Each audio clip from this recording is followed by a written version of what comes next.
2022ರಲ್ಲಿ ಕನ್ನಡ ಚಿತ್ರರಂಗ ತನ್ನ golden time ಅನ್ನ ಇಂಡಿಯನ್ ಫಿಲಂ ಇಂಡಸ್ಟ್ರಿಯಲ್ಲಿ ನೋಡಿತು. ಆದ್ರೆ ಅದಾದ್ಮೇಲೆ ನ್ಯಾಷನಲ್ ಲೆವೆಲ್ ಅಲ್ಲಿ ಹೇಳ್ಕೊಳ್ಳೋಷ್ಟು ದೊಡ್ಡ ಮಟ್ಟದ ಸಕ್ಸಸ್ ಕಂಡಂತಹ ವರ್ಷ ಕನ್ನಡ ಚಿತ್ರರಂಗದ ಪಾಲ್ಗೆ ಬರಲಿಲ್ಲ. ಲಾಸ್ಟ್ ಇಯರ್ ಕೂಡ ಕಾಂತಾರ ಚಾಪ್ಟರ್ 1 ಹಾಗೂ ಸ್ವಲ್ಪ ಮಟ್ಟಿಗೆ Su from So cinema Indian box office ಅಲ್ಲಿ ಅಬ್ಬರಿಸಿದ್ದು ಬಿಟ್ರೆ ಬೇರೆ ಯಾವುದೇ ಸಿನಿಮಾಗಳು ಕೂಡ ದೊಡ್ಡ ಮಟ್ಟದ ಕಲೆಕ್ಷನ್ ಮಾಡೋದಕ್ಕೆ ಯಶಸ್ವಿ ಆಗ್ಲಿಲ್ಲ. ಹಾಗೂ ವರ್ಷದ ಕೊನೆಯಲ್ಲಿ ರಿಲೀಸ್ ಆದಂತಹ ಡೆವಿಲ್, ಮಾರ್ಕ್ ಹಾಗೂ 45 ಸಿನಿಮಾಗಳು ಕೂಡ ಆವರೇಜ್ ಟು ಬಿಲೋ ಆವರೇಜ್ ಸಿನಿಮಾಗಳ ಸಾಲಿನಲ್ಲಿ ಸೇರ್ಕೊಂಡ್ವು. ಬಿಗ್ ಬಜೆಟ್ ಹಾಗೂ ಬಿಗ್ ಸ್ಟಾರ್ ಗಳಿದ್ರು ಕೂಡ ಸಿನಿಮಾಗಳು ಈ ರೀತಿಯಲ್ಲಿ ಸ್ಕ್ರಿಪ್ಟ್ ಚೆನ್ನಾಗಿಲ್ಲದೆ ಇರುವಂತಹ ಕಾರಣದಿಂದಾಗಿ ಬಾಕ್ಸ್ ಆಫೀಸ್ ಅಲ್ಲಿ ಹಾಗೂ ಆಡಿಯನ್ಸ್ ನ ಮೆಚ್ಚೋದ್ರಲ್ಲಿ ಫೇಲ್ ಆಗ್ತಾ ಇರೋದು ನಿಜಕ್ಕೂ ಕೂಡ ಬೇಸರದ ವಿಚಾರ. ಇನ್ನು 2026ರಲ್ಲಿ ಅಂದ್ರೆ ಈ ವರ್ಷ ಕನಿಷ್ಠ ಪಕ್ಷ ಕನ್ನಡ ಚಿತ್ರರಂಗ ಕೆಲವೊಂದು ಬದಲಾವಣೆಗಳನ್ನ ಮಾಡ್ಕೊಳ್ಳುವಂತಹ ಅವಶ್ಯಕತೆ ತುಂಬಾನೇ ಇದೆ. ಇದನ್ನ ಮಾಡ್ಕೊಳ್ಳದೆ ಹೋದಲ್ಲಿ ಗ್ಲೋಬಲ್ ಸ್ಟೇಜ್ ನಲ್ಲಿ ಬೇರೆ ಭಾಷೆಗಳ ಸಿನಿಮಾಗಳ ಎದುರು ತನ್ನ ಗುರುತನ್ನ ಎತ್ತಿ ಹಿಡಿಯುವಂತಹ ಕನ್ನಡ ಚಿತ್ರರಂಗದ ಕನಸು ಮರೀಚಿಕೆಯಾಗಿ ಉಳ್ಕೋಬಹುದಾದಂತಹ ಸಾಧ್ಯತೆ ದಟ್ಟವಾಗಿದೆ. ಹಾಗಿದ್ರೆ ಬನ್ನಿ, ಯಾವೆಲ್ಲ ಬದಲಾವಣೆಗಳು ಬಂದ್ರೆ ಚೆನ್ನಾಗಿರುತ್ತೆ ಅಂತ ಈ ವಿಡಿಯೋದಲ್ಲಿ ಹೇಳ್ತೀನಿ, ನೋಡ್ಕೊಂಬರೋಣ. ಅಂಡ್ ಈ ಹಿಂದೆ ತಮಿಳು ಚಿತ್ರರಂಗದ ಡೌನ್ ಫಾಲ್ ಬಗ್ಗೆ ಕೂಡ ವಿಡಿಯೋ ಮಾಡಿದ್ದೆ, ನೋಡಿಲ್ಲ ಅಂದ್ರೆ ಮಿಸ್ ಮಾಡ್ಬಿಡಿ. ಹಾಯ್, ಎಲ್ರಿಗೂ ನಮಸ್ಕಾರ ಅಂಡ್ ವೆಲ್ಕಮ್ ಟು ಖಡಕ್ ಸಿನಿಮಾ. ಫ್ಯಾಕ್ಟರ್ ನಂಬರ್ 1, ನಮ್ಮ ಕನ್ನಡ ಚಿತ್ರರಂಗದಲ್ಲಿ ಮೊದಲಿಂದಲೂ ಕೂಡ ಒಂದು ಸಂಪ್ರದಾಯ ಅಜ್ಜ ನೆಟ್ಟಿರುವಂತಹ ಆಲದ ಮರದ ರೀತಿಯಲ್ಲಿ ಮುಂದುವರ್ಕೊಂಡು ಬಂದಿದೆ. ಅದೇನಪ್ಪಾ ಅಂದ್ರೆ ದೊಡ್ಡ ಫೆಸ್ಟಿವಲ್ ಸೀಸನ್ ನ ಬೇರೆ ಭಾಷೆಗಳ ಬಿಗ್ಗೆಸ್ಟ್ ಸಿನಿಮಾಗಳಿಗೆ ಬಿಟ್ಕೊಡೋದು. ಬೇರೆ ರಾಜ್ಯಗಳಲ್ಲಿ ನಮ್ಮ ಸಿನಿಮಾಗಳನ್ನ ಬಿಡುಗಡೆ ಮಾಡೋದಕ್ಕೆ ತಲೆ ಕೆಡಿಸ್ಕೋಬೇಕು. ಆದ್ರೆ ನಮ್ಮ ರಾಜ್ಯದಲ್ಲೇ ಹಬ್ಬಕ್ಕೆ ರಜಾ ಇರ್ಬೇಕಾದ್ರೆ ಸಿನಿಮಾ ರಿಲೀಸ್ ಮಾಡೋದಕ್ಕೆ ಯಾಕಪ್ಪ ಹಿಂದೆ ಮುಂದೆ ನೋಡ್ತೀರಾ ಅನ್ನೋದೇ ನನ್ನ ಅಭಿಪ್ರಾಯ. ಹಾಗೇನೆ ಬೇರೆಯವ್ರು ಕೂಡ ನಮ್ಮ ರಾಜ್ಯದಲ್ಲಿ ಸಿನಿಮಾಗಳನ್ನ ರಿಲೀಸ್ ಮಾಡೋದಕ್ಕೆ ಯೋಚನೆ ಮಾಡ್ತಾರ, ನೀವೇ ಹೇಳಿ? ಹೀಗಿರ್ಬೇಕಾದ್ರೆ ಯಾಕೆ ಒಳ್ಳೆ ಕಲೆಕ್ಷನ್ ಮಾಡಬಹುದಾದಂತಹ ರಜಾ ದಿನಗಳನ್ನ ನೀವು ನಿಮ್ಮ ಸಿನಿಮಾಗಳನ್ನ ರಿಲೀಸ್ ಮಾಡೋದಕ್ಕೆ ಬಳಸ್ಕೊಳ್ತಾ ಇಲ್ಲ ಅಂತ ಸಾಕಷ್ಟು ಬಾರಿ ನಾವು ಗಮನಿಸಿರ್ತೀವಿ. ರಿಲೀಸ್ ಮಾಡಬೇಕು ಅಂತ ಡಿಸೈಡ್ ಮಾಡ್ಕೊಂಡಿರುವಂತಹ ಸಿನಿಮಾಗಳು ಕೂಡ ಬೇರೆ ಭಾಷೆಯ ದೊಡ್ಡ ಸಿನಿಮಾಗಳು ಆ ಹಾಲಿಡೇಗೆ ರಿಲೀಸ್ ಆಗುತ್ತೆ ಅಂತ ಗೊತ್ತಾಗ್ತಿದ್ದಂತೆ ಸಿನಿಮಾನ ಮುಂದೂಡುವಂತಹ ಉದಾಹರಣೆಗಳು ಕೂಡ ಇದೆ. ಹೀಗಾಗಿ ಈ ವರ್ಷದಿಂದ ಆದ್ರೂ ಅದನ್ನ ಬಿಟ್ಟು ಧೈರ್ಯದಿಂದ ನಮ್ಮ ಸಿನಿಮಾಗಳ ಕಂಟೆಂಟ್ ಮೇಲೆ ನಂಬಿಕೆ ಇಟ್ಟು ರಿಲೀಸ್ ಮಾಡೋದನ್ನ ನಮ್ಮ ಕನ್ನಡ ಚಿತ್ರರಂಗದ ಫಿಲಂ ಮೇಕರ್ಗಳು ಹಾಗೂ ಸ್ಟಾರ್ಗಳು ಅಭ್ಯಾಸ ಮಾಡ್ಕೊಳ್ಬೇಕಾದಂತಹ ಅಗತ್ಯತೆ ಖಂಡಿತವಾಗ್ಲೂ ಇದೆ. ಒಮ್ಮೆ ಧೈರ್ಯ ಮಾಡಿ, ಖಂಡಿತವಾಗ್ಲೂ ಕನ್ನಡಿಗರು ಅಂತಹ ಸಿನಿಮಾಗಳನ್ನ ಗೆಲ್ಲಿಸುವಂತಹ ಪ್ರಯತ್ನ ಮಾಡೇ ಮಾಡ್ತಾರೆ. ಯಾಕಂದ್ರೆ ಕಂಟೆಂಟ್ ಇಸ್ ಕಿಂಗ್. ಒಳ್ಳೆ ಕಂಟೆಂಟ್ ಗಳನ್ನ ಕನ್ನಡಿಗರು ಯಾವತ್ತೂ ಕೈ ಬಿಟ್ಟೇ ಇಲ್ಲ, ಬಿಡೋದು ಇಲ್ಲ ಅಂತ ನನ್ನ ಅಭಿಪ್ರಾಯ. ಫ್ಯಾಕ್ಟರ್ ನಂಬರ್ 2, ನಮ್ಮ ಕನ್ನಡ ಚಿತ್ರರಂಗದಲ್ಲಿ ಒಂದು ಅಭ್ಯಾಸ ಸ್ವಲ್ಪ ಮಟ್ಟಿಗೆ ಕಮ್ಮಿ ಆಗ್ಬೇಕು ಅಂತ ಅನ್ಸೋದೇನಪ್ಪಾ ಅಂತಂದ್ರೆ ನಮ್ಮ ಸಿನಿಮಾಗಳಿಗೆ ಕೆಲವೊಮ್ಮೆ ಅಗತ್ಯಕ್ಕಿಂತ ಹೆಚ್ಚಾಗಿ ಹಣವನ್ನ ಸುರಿತಾರೆ ಹಾಗೂ ಸ್ಟಾರ್ ಹೀರೋಗಳಿಗೂ ಕೂಡ ಹಣವನ್ನ ಬೇಕಾಬಿಟ್ಟಿಯಾಗಿ ಖರ್ಚು ಮಾಡ್ತಾರೆ. ಆದ್ರೆ ನಮ್ಮ ರೈಟರ್ಗಳಿಗೆ ಮಾತ್ರ ಯಾವುದೇ ರೀತಿ ಹಣವನ್ನ ಖರ್ಚು ಮಾಡೋದಕ್ಕೆ ಪ್ರೊಡ್ಯೂಸರ್ಗಳು ಹಿಂದೆ ಮುಂದೆ ನೋಡ್ತಾರೆ. ಜಸ್ಟ್ ಇನ್ ಕೇಸ್ ಮಲಯಾಳಂ ಚಿತ್ರರಂಗದಲ್ಲಿ ಹಾಗಲ್ಲ, ರೈಟರ್ಗಳಿಗೆ ಹೆಚ್ಚಿನ ಹಣವನ್ನ ನೀಡ್ತಾರೆ ಹಾಗೂ ಅವರ ಕಂಫರ್ಟ್ ಬಗ್ಗೆ ಗಮನ ವಹಿಸಿ ಅವರಿಂದ ಒಳ್ಳೆ ಪ್ರಾಡಕ್ಟ್ ಅನ್ನ ತಗೋತಾರೆ. ನಮ್ಮ ಕನ್ನಡ ಚಿತ್ರರಂಗದಲ್ಲಿ ಈ ರೀತಿ ನಮ್ಮ ನಿರ್ದೇಶಕರು ಹಾಗೂ ನಿರ್ಮಾಪಕರು ಕಥೆಯನ್ನ ಬರೆಯುವವರಿಗೆ ಹೆಚ್ಚಿನ ಪ್ರಾಶಸ್ತ್ಯ ಕೊಡಬೇಕು. ಅಲ್ಲ, ನೀವು ಯಾವ್ದಾದ್ರು ಸ್ವೀಟ್ ಮಾಡಬೇಕು ಅಂತಂದ್ರೆ ತಗೊಳ್ಳುವಂತಹ ಹಣ್ಣಾಗಿರ್ಬೋದು ಅಥವಾ ಬೇಕಾಗಿರುವಂತಹ ಬೇಸ್ ಪದಾರ್ಥಗಳಾಗಿರ್ಬೋದು ಅವುಗಳೇ ಹಾಳಾಗಿದ್ರೆ ಸ್ವೀಟ್ ಎಲ್ಲಿಂದ ಚೆನ್ನಾಗಾಗುತ್ತೆ?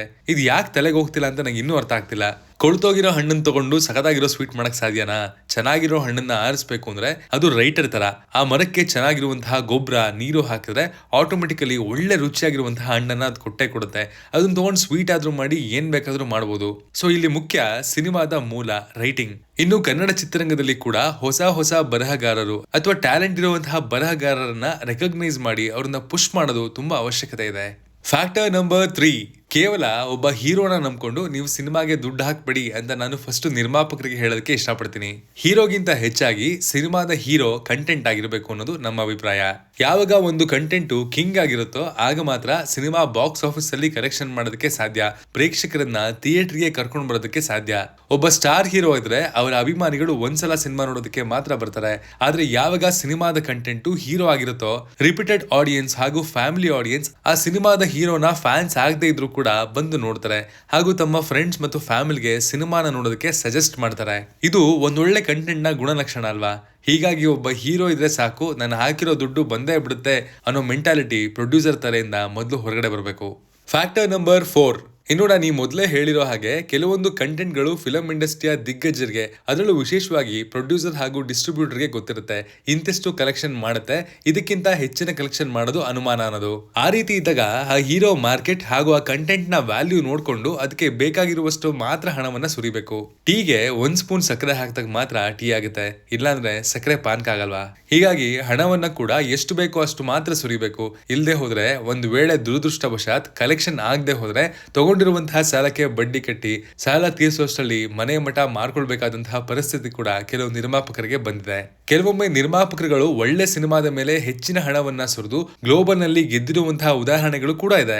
ಆದ್ರೂ ಕೂಡ ಅವೆಲ್ಲೋ 10ರಲ್ಲೋ ಅಥವಾ 100ರಲ್ಲಿ ಒಂದೋ ಎರಡೋ ಲೆಕ್ಕಾಚಾರ ಮಾಡಿ ಸಿನಿಮಾಗೆ ಯಾವುದೇ ಕೊರತೆ ಇಲ್ಲದ ಹಾಗೆ ಖರ್ಚು ಮಾಡಿ. ಆದ್ರೆ ಲೋಟದಿಂದ ನೀರ್ನ ಕೆಳಗಡೆ ಚೆಲ್ಲುವಂತಹ ಅಗತ್ಯ ಇರಲಿಲ್ಲ.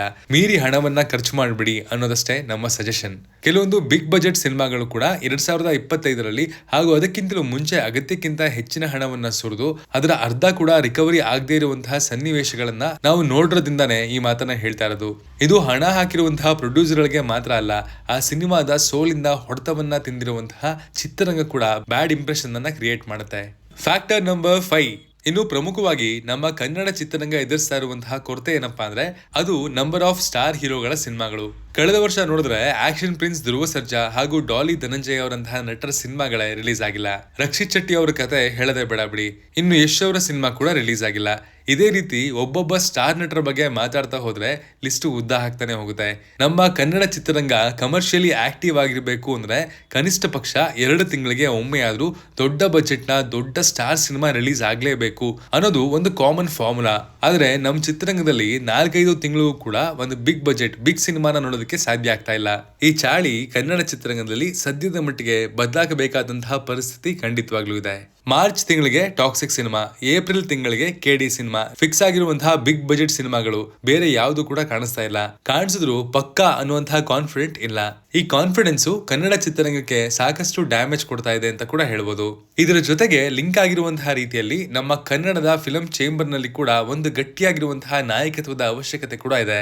ನಮ್ಮ ಕನ್ನಡ ಸಿನಿಮಾಗಳಿಗೆ ಕರ್ನಾಟಕದಲ್ಲಿ ಸಂಪೂರ್ಣ ಬೆಂಬಲವನ್ನ ನೀಡುವಂತಹ ನಾಯಕತ್ವ ಕನ್ನಡ ಫಿಲಂ ಚೇಂಬರ್ ನಲ್ಲಿ ಬೇಕಾಗಿದೆ.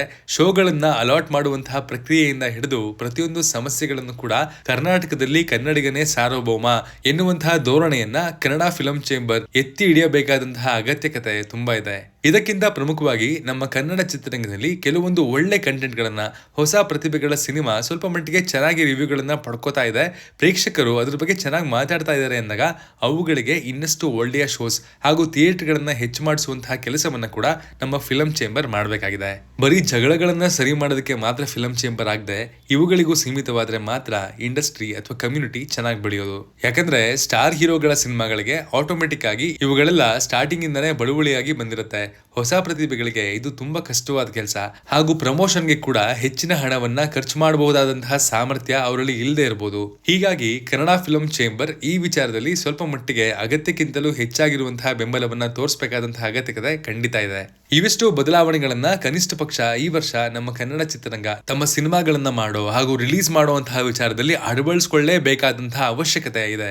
ಸಾಕಷ್ಟು ಬಿಗ್ ಬಜೆಟ್ ಸಿನಿಮಾಗಳು ಈ ವರ್ಷ ಭಾರತೀಯ ಚಿತ್ರರಂಗವನ್ನ ಆವರಿಸಿಕೊಳ್ಳುವಂತಹ ಸಾಧ್ಯತೆ ದಟ್ಟವಾಗಿದ್ದು there is no room for error. Top ಅಲ್ಲಿ ಇರಬೇಕು ಅಂತಂದ್ರೆ ರಿಸ್ಕ್ ತಗೊಳ್ಳೇಬೇಕು.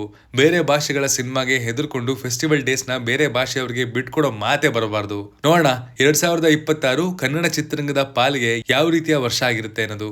ಲಾಸ್ಟ್ ಟೈಮ್ ತಮಿಳ್ ಚಿತ್ರರಂಗದ ಡೌನ್ಫಾಲ್ ಬಗ್ಗೆ ಮಾತಾಡಿದ್ವಿ. ನಮ್ ತಟ್ಟೆಲ್ಲ ಹೆಗಣ ಇದೆ ಗುರು, ಬೇರೆ ಇಂಡಸ್ಟ್ರಿ ಬಗ್ಗೆ ಮಾತಾಡ್ತೀಯ ಅಂತ ತುಂಬಾ ಜನ ಕಮೆಂಟ್ ಮಾಡಿದ್ರಿ. ಕನ್ನಡ ಚಿತ್ರರಂಗದ ಅಥವಾ ಅದರ ಅನಾಲಿಸಿಸ್ ನ ಅವಾಗವಾಗ ನಾವು ಡಿಕೋಡ್ ಮಾಡ್ತಾನೆ ಇರ್ತೀವಿ. ಬಟ್ ಈ ವಿಷಯ ತುಂಬಾ ಜನಕ್ಕೆ ತಲುಪಿ ಅದರಿಂದ ಸದುಪಯೋಗ ಆದ್ರೆ ನಮಗೂ ಖುಷಿನೇ. ಈ ಸಜೆಷನ್ ಬಗ್ಗೆ ನಿಮ್ಮ ಅಭಿಪ್ರಾಯ ಏನು ಅನ್ನೋದನ್ನ ಕಮೆಂಟ್ ಮಾಡಿ ತಿಳಿಸಿ, ಅಥವಾ ನಿಮ್ದು ಯಾವ್ದಾದ್ರು ಇನ್ನೂ ಸಜೆಷನ್ಸ್ ಇದೆ ಅನ್ನೋದಾದ್ರೆ ಅದನ್ನ ಕೂಡ ಕಮೆಂಟ್ ಮಾಡಿ, ಅದನ್ನು ಕೂಡ ಅಪ್ರಿಶಿಯೇಟ್ ಮಾಡೇ ಮಾಡ್ತೀನಿ. Signing off, Manu.